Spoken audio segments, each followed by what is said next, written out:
मेरा नाम सुमन है और मैं मुंबई से हूँ। और आज जिस घटना के बारे में मैं आपको बताने वाली हूँ, ये घटना मेरे दोस्तों के साथ हुई थी। मेरे दोस्त का नाम है विजय और तारा। ये दोनों ही एक दूसरे से बहुत प्यार करते थे और शादी करना चाहते थे। इन दोनों के परिवार वाले भी राज़ी हो गए थे, पर तारा बहुत ही फिल्मी किस्म की लड़की है। उसे हर चीज़ अपनी लाइफ में फ़िल्मों से रिलेटेड ही चाहिए थी। वो चाहती थी कि उसके बचपन के दोस्त विजय से शादी 14 फरवरी को ही हो, पर शादी की तारीख पंडित जी ने मार्च की निकाली थी, जिससे तारा बहुत ही ज़्यादा उदास हो गई थी और उसने ले देकर विजय को कन्विंस कर लिया था कि वो दोनों छुपके से शादी 14 फरवरी को ही कर लेंगे और मार्च में पूरे रस्म रिवाज के साथ परिवार वालों के सामने शादी कर लेंगे। बहुत देर कन्विंस करने के बाद फाइनली विजय भी तारा की बात से सहमत हो गया और फिर दोनों बस अब मंदिर ढूंढ रहे थे कि कहाँ जाकर उन्हें शादी करनी चाहिए। इसके बाद विजय और तारा बहाना लगाकर भरतपुर की तरफ निकल पड़ते हैं और वो मुझे भी अपने साथ ले गए थे। उन्होंने सोचा कि भरतपुर जाकर वो तुरंत ही शादी कर लेंगे और उसी दिन वो वापस भी आ जाएंगे। उस गांव के मंदिर में बहुत सारी फिल्मों की शूटिंग भी हुई थी। वो मंदिर बहुत सुंदर है, इसलिए तारा चाहती थी कि उन दोनों की शादी भी उसी जगह पर हो। फिर एक सही दिन देखकर हम तीनों भरतपुर की तरफ निकल पड़े। ये गांव बहुत ही घने जंगलों के बीच में था तो वो बहुत ही ज़्यादा सुंदर, पर वहाँ जाना बहुत ही ज़्यादा मुश्किल था। जब ले देकर हम जैसे तैसे उस गांव में पहुँचे और फिर उस मंदिर पर पहुँचे, तब वहाँ के पुजारी ने हमें बताया कि अभी हमें आते आते रात हो गई है और शादी की रस्में रात में नहीं होती। उन्होंने कहा कि अब आप सुबह ही आइएगा। ये सुनने के बाद हम तीनों ही परेशान हो गए कि अब हम यहाँ पर कहाँ रुकेंगे और क्या खाएंगे, कल सुबह ही आना पड़ेगा। ये सोचकर हम सभी गाँव की तरफ चले गए।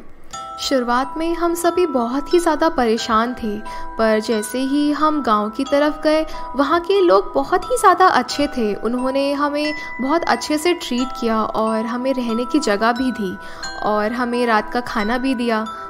पर जैसे ही हमने उन्हें बताया कि हम यहाँ पर किस लिए आए हैं और यहाँ पर विजय और तारा शादी करने के लिए आए हैं और अगले दिन चले जाएंगे, वो सभी के चेहरे मानो जैसे उतर से गए हों और सभी बहुत अजीब तरह से शांत हो गए थे। ये बताने के बाद उन्होंने हमसे बातें भी नहीं की, सब बस चुपचाप अपने ही घर में जाने लगे। हमें समझ ही नहीं आया कि ये लोग ऐसे क्यों बिहेव कर रहे हैं और क्या गलत कह दिया है हमने। कि तभी सबके जाने के बाद एक बूढ़ी औरत हमारे पास आई और उन्होंने हमें बताया कि ये गांव श्रापित है। यहाँ पे जो कोई भी लड़की शादी के लिए राज़ी हो जाती है तो शादी के एक दिन पहले ही कोई चुड़ैल उसे अपने वश में कर लेती है और उसे मार डालती है।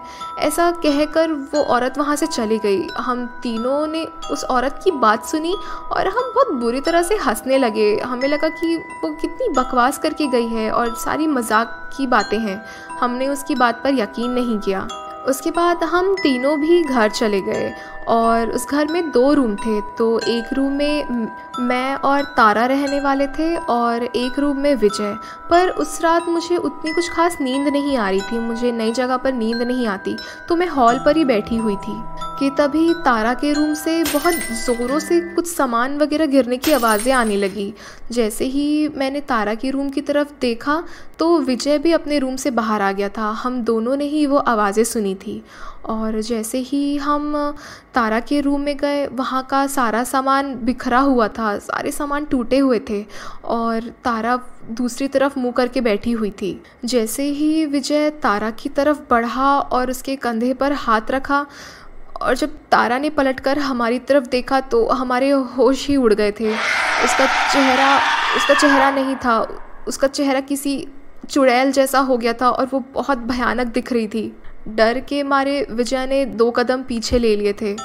तारा की आंखें बहुत अजीब तरीके से लाल हो गई थी और उसके बाल किसी बूढ़ी औरत की तरह हो गए थे। वो बहुत ही ज़्यादा भयानक दिख रही थी।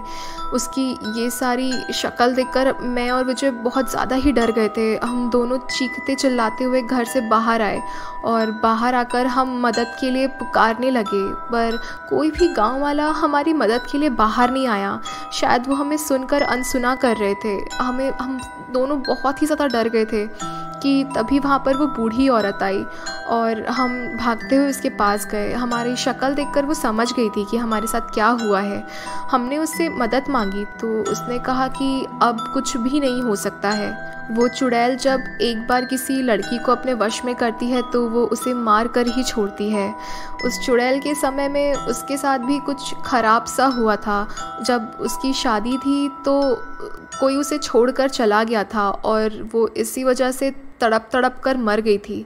उसके बाद से ही वो किसी भी लड़की की शादी होने से पहले वो उसे अपने वश में कर लेती है और उसकी जान ले लेती है। हमारे लाख मदद मांगने पर भी उस बूढ़ी औरत ने कहा कि अब कुछ भी नहीं हो सकता।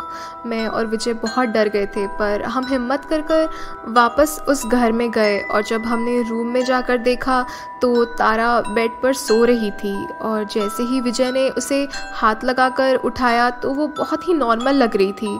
और तभी मैंने कहा कि हो सकता है कि वो चुड़ैल यहाँ से जा चुकी है, और ऐसा कहकर मैं और विजय वापस उस रूम से जाने लगे कि तभी हमें पीछे से आवाज़ आई, मैं यहीं पर हूँ। ये सुनकर जब मैं और विजय ने जब पीछे पलट कर देखा तो तारा वापस से उस चुड़ैल जैसी दिख रही थी। उसका भेस बिल्कुल वैसा ही हो गया था।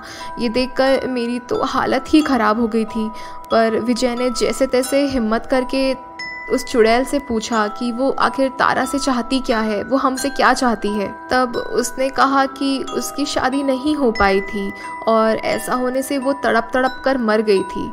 उसने कहा कि जब वो किसी की नहीं हो सकी तो वो तारा को भी किसी का नहीं होने देगी, वो किसी भी लड़की को शादी नहीं करने देगी। तब विजय ने यही कहा कि तुम्हारी शादी नहीं हो सकी, इसमें तारा की क्या गलती है। तब चुड़ैल ने कहा कि मेरी भी तो कोई गलती नहीं थी, पर मुझे तो सज़ा मिली, मैं तड़प तड़प कर मरी और मैं इसे भी नहीं छोड़ूंगी, मैं इसे मार डालूंगी। विजय ने उस चुड़ैल से बहुत ज़्यादा ही मिन्नतें की और आखिर में उसने कहा कि वो उन दोनों को अपना लेगा, वो दोनों से शादी कर लेगा। ये सुनने के बाद पता नहीं उस चुड़ैल का चेहरा बहुत मायूस सा हो गया था और फिर अचानक से तारा बहुत नॉर्मल सी होने लगी थी। मुझे और विजय हम दोनों को ही ऐसा लगा कि विजय का तारा के प्रति प्यार देखकर उस चुड़ैल ने तारा को छोड़ दिया है, क्योंकि अचानक से ही तारा बहुत नॉर्मल सी होने लगी। और जब उसे होश आया तो मैं और विजय उसके पास गए। उसे जो कुछ भी है उसके बारे में कुछ भी याद नहीं था और हमने उसे कुछ बताया भी नहीं। अगले दिन हम सभी सुबह सुबह मंदिर चले गए और वहीं पर जाकर विजय और तारा ने शादी कर ली। उसके बाद वो चुड़ैल वहाँ पर कहीं पर भी किसी को भी नज़र नहीं आई और शादी करने के बाद मैं, तारा और विजय भी वहाँ से अगले ही दिन तुरंत मुंबई के लिए निकल गए।